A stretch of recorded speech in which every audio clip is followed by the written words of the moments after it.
Herkese merhabalar arkadaşlar. Bugün sizlerle birlikte Nazo denilen meyve suyunu içeceğiz. Abi sen de göster. Çaya benziyor.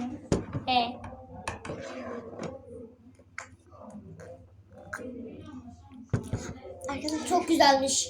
Arkadaşlar o kadar güzel ki Aras şimdiden bitirdi. Bakar mısınız? Gel. Aa şu kadarcık vardı. Yani ne bileyim. Koca bir sürü vardı. Aras'a benden daha çok doldurdu.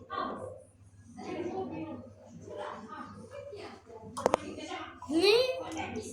Baba. Arkadaşlar bu arada bu C vitamini. Yok artık. Evet, C vitamini. Kendimiz bunu biz marketlerde, şoklarda falan Pil gücü bulabilirsiniz arkadaşlar. Arasında bu pili bitmiş. Aras Zaten de geçemeyiz. arkadaşlar çayımızın çubuğunu alıp karıştırıyoruz. Bir. Sana da vereyim mi? Yok Aras. Sana yok. Ne? Bitti. Bana buna karıştırdım. Aras sakın. Arkadaşlar kendime... Zaten de geçemeyiz. Aras bu hava veriyor, ben bunu içeceğim. Zaten de geçemeyiz. Aras gerçekten de geliyor. Zaten de geçemeyiz. Zaten de geçemeyiz. Arkadaşlar 2 dakika bekleyin ben.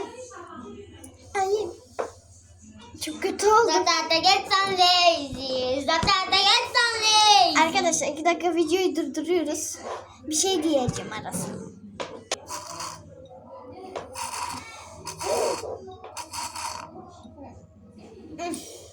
Bu bitti. Benimki kaldı. Bye. Ben içmek... Aras dur gitme. Ne olur. Gittim. Zaten de geçemeyiz. Zaten de geçemeyiz. Zaten de geçemeyiz.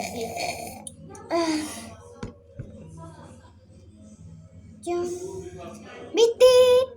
Bu videomuzun sonuna gelmiştir arkadaşlar. Arkadaşlar pipetimi de kırıyorum. Arkadaşlar, Bu fiyat düğmesine de basmayı unutmayın. arkadaşlar kırmızı olduğu için abone olma tuşu diyor. Ona abone olma tuşu dedik. Arkadaşlar bu fiyat tuşuna basmayı unutmayın. Yani arkadaşlar kanalımıza abone olmayı ve Bu fiyat düğmesine de basmayı da unutmayın. Aras arkadaşlar görüşürüz. Benim Deli olacağım.